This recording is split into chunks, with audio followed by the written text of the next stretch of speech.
The room was not large, but it carried weight far beyond its size. It was a private training space in Los Angeles, quiet in the way places become quiet when something important is about to happen, not because people are silent, but because attention has narrowed. Afternoon light filtered through high windows, cutting across the wooden floor in pale rectangles. The air smelled faintly of leather, sweat, and liniment oil. No cameras were rolling, no reporters were present. This was not a show, not a stunt, not something meant for an audience. It was simply a moment where two men, both aware of who they were and what they represented, stood facing one another with nothing to hide behind. Bruce Lee stood relaxed, barefoot, wearing simple training pants and a plain shirt already darkened with sweat from earlier work. He was not posturing. His arms hung naturally at his sides, shoulders loose, breathing slow and controlled. Anyone expecting tension, theatrics, or bravado would have been disappointed. He looked almost casual, as if waiting for a class to begin, rather than standing in front of the most famous boxer on the planet. That calm was not indifference. It was confidence that had been tested so many times it no longer needed to announce itself. Across from him stood Muhammad Ali, taller by several inches, broader through the chest and shoulders, moving lightly on the balls of his feet, even when standing still. Ali's presence filled space effortlessly. He did not need to threaten or perform. His reputation did that for him. World champion, fastest heavyweight anyone had ever seen, a man who built his legend on speed, timing, reflexes, and psychological dominance. His eyes were alert, curious, assessing everything at once, not hostile, but not passive either. This was how Ali always looked before a fight, playful on the surface, calculating underneath. They had been talking for some time before this moment, not trash talk, not challenges shouted across a crowd, but real conversation, movement, speed, fighting philosophy, the difference between what worked under rules and what worked without them. Ali was amused by Lee's intensity, by the way this smaller man spoke about combat as if it were geometry and physics rather than brute force. Bruce, in turn, respected Ali deeply, not just as a boxer, but as an athlete who had pushed human reaction time to its limits inside the ring. The idea had not started as a confrontation. It began as curiosity. Ali had asked questions, genuinely interested, about how Lee generated power from such a compact frame, how he moved so quickly without telegraphing intention. Bruce explained concepts rather than techniques. Economy of motion, no wasted preparation, no commitment before certainty. Ali listened, nodding, smiling, occasionally bouncing lightly as if testing his own balance while the words sank in. He had heard confidence before. He had never heard it framed quite like this. At some point, the tone shifted. Not sharply, not dramatically, but unmistakably. Ali tilted his head, half smiling, half challenging, and said something that would later be repeated countless times in different forms. He suggested that speed, like Bruce described, sounded impressive in theory, but that boxing reflexes were forged under pressure, against opponents trying to take your head off. Real speed, he implied, was proven in the ring, not in philosophy. Bruce didn't argue.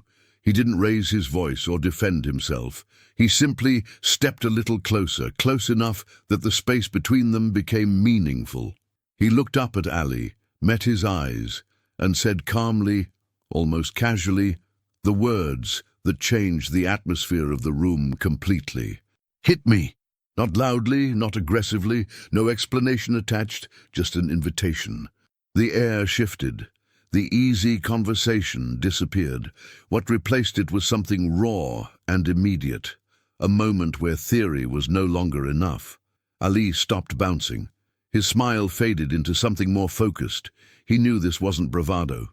Men who bluff do not invite punches from heavyweights. For a brief second he hesitated, not out of fear but out of uncertainty. What exactly was being offered here? A test? A demonstration? A trap? Bruce stood still, no stance, no guard, just presence, waiting. 3 seconds was all it took for history to quietly rearrange itself. Ali did not rush. That was the first thing anyone paying close attention would have noticed. Muhammad Ali never attacked blindly, not in the ring and not anywhere else. His speed was legendary precisely because it was controlled, because it came from reading timing rather than forcing it.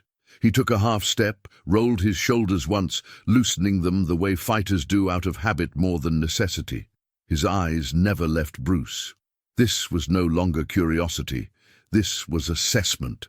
If he was going to throw a punch, even a restrained one, he needed to understand what kind of man was standing in front of him. Bruce did nothing to interrupt that process. He did not flinch. He did not adjust his feet. He did not raise his hands. His posture remained exactly the same as it had been moments earlier, relaxed, balanced, centered. To an untrained observer, it might have looked careless, even reckless. To someone who understood movement, it was unsettling. Bruce was not waiting to react. He was already positioned in a way that made reaction unnecessary. His weight distribution was neutral, his joints loose, his awareness wide rather than narrow, taking in everything without locking onto a single expectation. Ali finally spoke, his voice calm but edged now with seriousness. "You sure about this?" It was not a taunt. It was a genuine check, the kind one professional gives another when things move beyond talk. Bruce nodded once. No smile, no explanation, just certainty. That nod was not permission. It was confirmation that the outcome, whatever it was, had already been accepted. Ali decided on the safest option that still proved a point. Not a full power cross, not a combination, not anything meant to harm. A fast, clean jab. The same punch that had humiliated champions, split guards, snapped heads back before opponents even realized what had happened. Thrown with speed, not malice, enough to test, not enough to injure. In boxing terms, it was as controlled as a punch could be without being fake.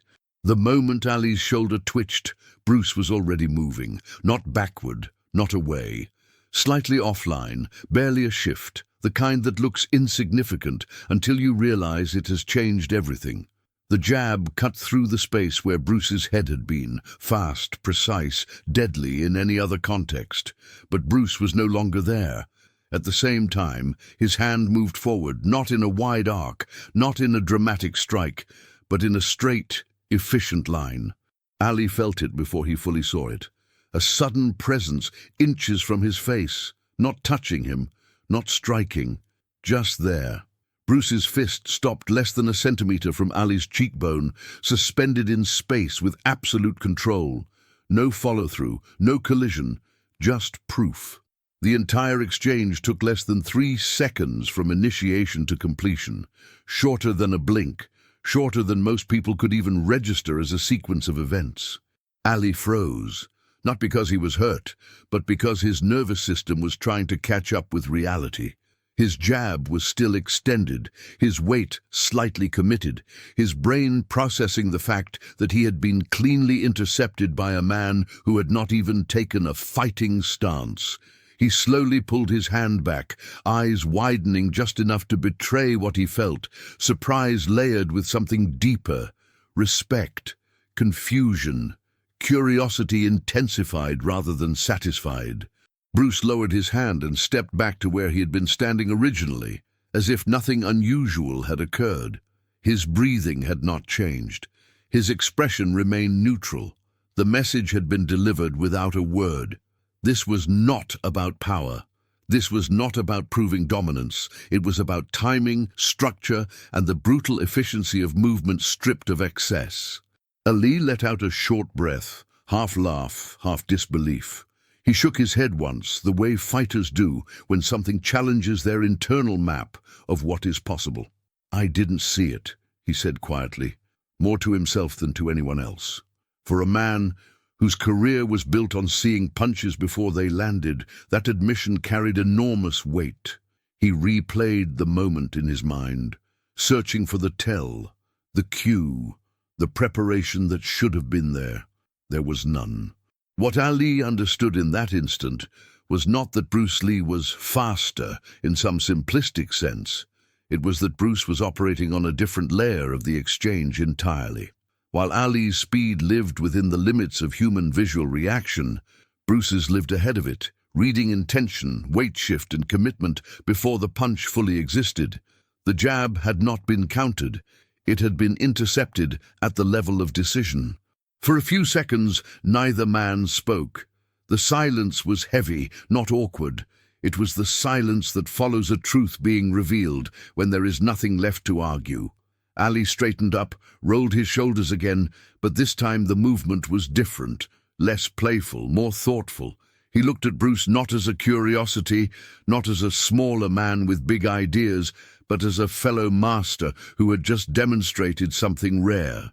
History would later exaggerate this moment, inflate it into myth, add punches that were never thrown and outcomes that were never intended. But the reality was more powerful than the legend. In 3 seconds, without contact, without spectacle, Bruce Lee had shown the heavyweight champion of the world that speed was not just how fast you moved, but when you moved. And that realization would stay with Ali long after the room emptied. And Lee did not dismiss what had just happened, and that alone mattered. Many men, especially champions, protect their identities by explaining away moments that threaten them. Ali did the opposite. He paced slowly across the floor, hands on his hips, replaying the exchange from every angle his mind could access. He knew punches, he knew distance, he knew deception, and yet what had just occurred did not fit cleanly into any category he had trained for inside the ring. That unsettled him in the best possible way. He stopped and turned back toward Bruce. "Do it again," Ali said, not as a challenge this time, but as a request. He wanted to understand, not to win. Bruce nodded once more, but this time he added a condition. "You attack however you want," he said calmly. "Not just one punch." That changed the dynamic completely. One punch could be luck. One punch could be timing. A combination removed excuses. Lee reset his stance, lighter now, more deliberate. He feinted with his lead hand, testing Bruce's reaction, then shifted his weight slightly, preparing to throw a fast 1-2, the kind that had broken guards and confidence alike. Bruce watched, but not in the way spectators watch. His gaze was soft, unfixed, taking in everything without locking onto anything specific. His body remained loose, almost deceptively so, like a spring that had not yet decided which direction to release. The first punch came. Bruce was already moving, not retreating, not blocking, but sliding just enough that the line of attack collapsed on itself. The second punch followed immediately, faster than the first, sharper, more committed. Bruce's hand appeared again, stopping just short of Ali's chest this time. Not striking, not pushing, simply arriving where Ali could not prevent it from arriving. A third movement followed, not a punch from Ali, but a recovery step. And Bruce was already there too, occupying space before Ali realized it was available. It was not 3 separate actions. It was one continuous flow. Ali felt surrounded by motion without ever feeling threatened by force. That paradox was what stayed with him. Bruce was not overpowering him. He was not trying to hurt him. He was simply always earlier, earlier than the punch, earlier than the thought to adjust, earlier than the instinct to compensate. The exchange ended as quickly as it began, not because Bruce stopped it, but because Ali did. Ali stepped back, hands dropping to his sides. He laughed again, but this time the laughter was quieter, edged with something like awe. "Man," he said, shaking his head, "you don't fight like a boxer." Bruce allowed himself a small smile. "I'm not one," he replied. "And I don't fight like a kung fu stylist either. I fight like myself." That distinction mattered. It was not about systems. It was about freedom from them. They sat down after that. No rematch, no escalation, just conversation deeper now, more honest. Ali asked about training, about how someone so light could generate such control. Bruce spoke about years spent stripping movement down to its essentials, about removing unnecessary tension, about training the nervous system rather than just muscles. He talked about reaction time, about how vision lags behind intention, about learning to feel commitment before it becomes visible. Ali listened, nodding, occasionally interjecting with his own insights from boxing, realizing that many of the principles overlapped, even if the expressions were different. What neither man said out loud, but both understood, was that this meeting had not been about proving superiority. It had been about validation.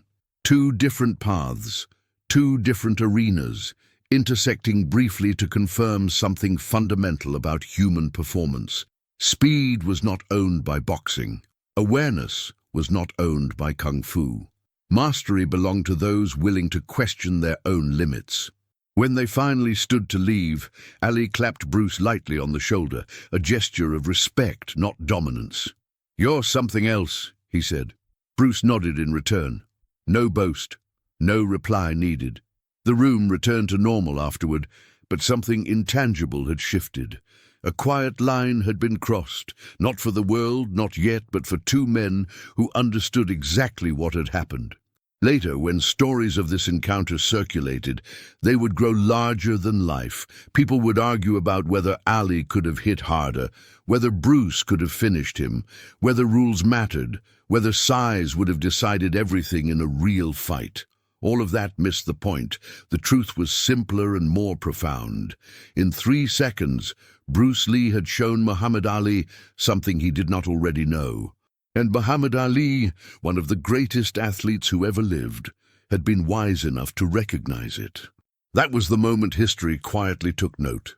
Not because a punch landed, but because one didn't, and because both men understood why. What followed did not happen immediately, and that distance in time mattered. The real impact of those 3 seconds did not live in the room where it occurred, but in the way it echoed afterward, reshaping how both men spoke, thought, and trained. Bruce left first, quietly without ceremony, the same way he had entered.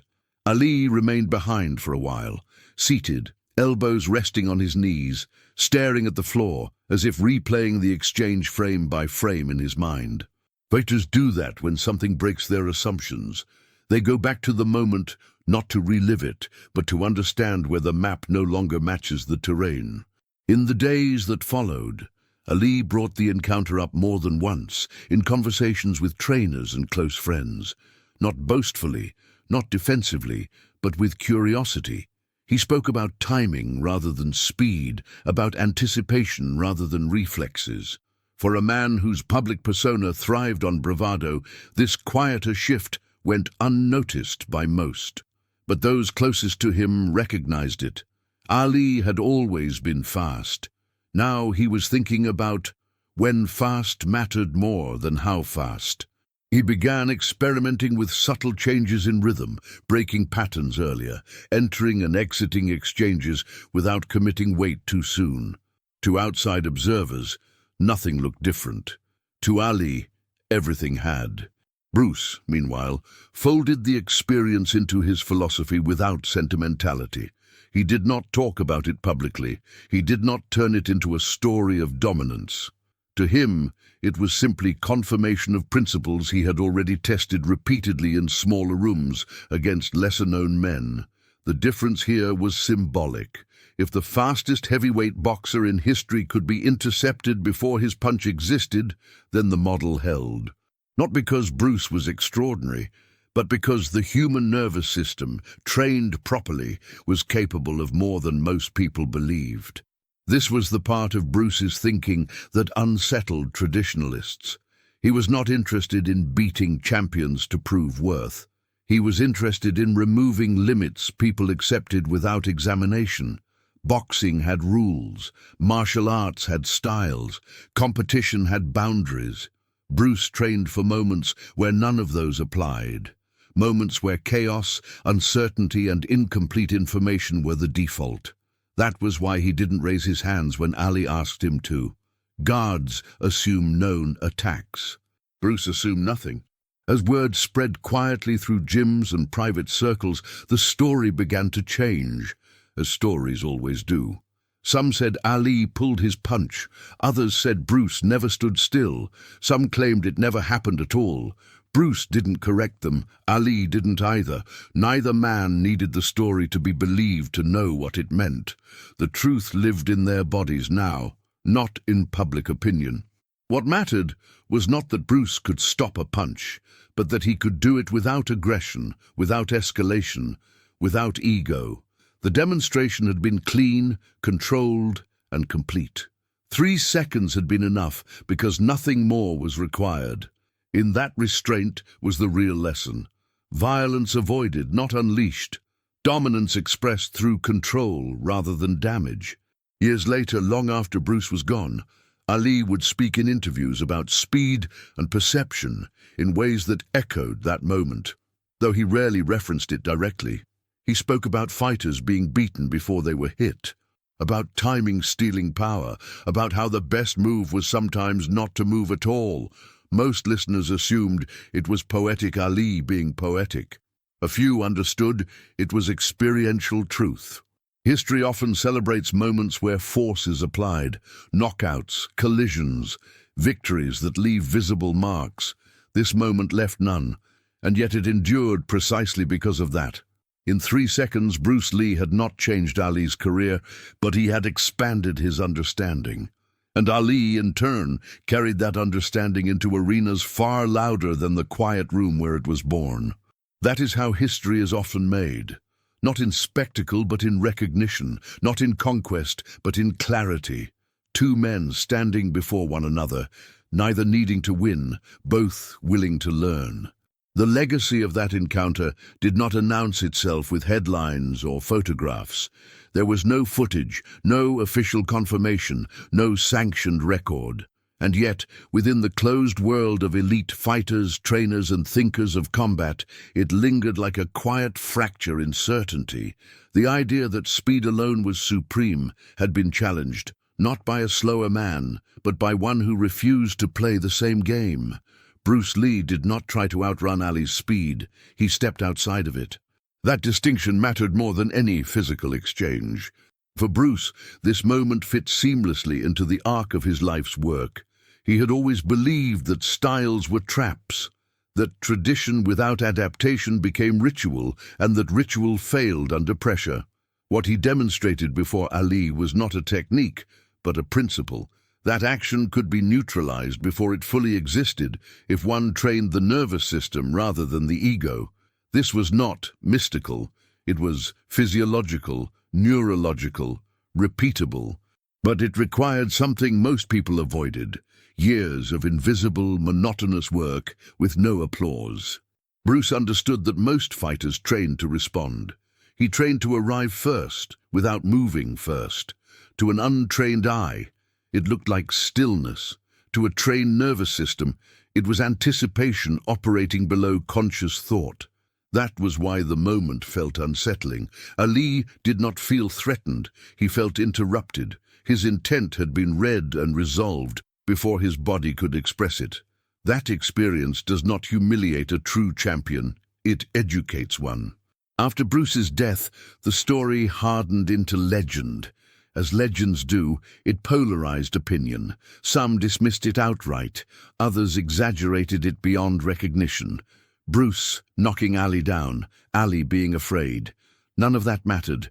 What mattered was that 2 men at the peak of their disciplines met not to compete, but to test ideas. And in that testing, something shifted. The conversation about speed, power, and reaction was no longer theoretical.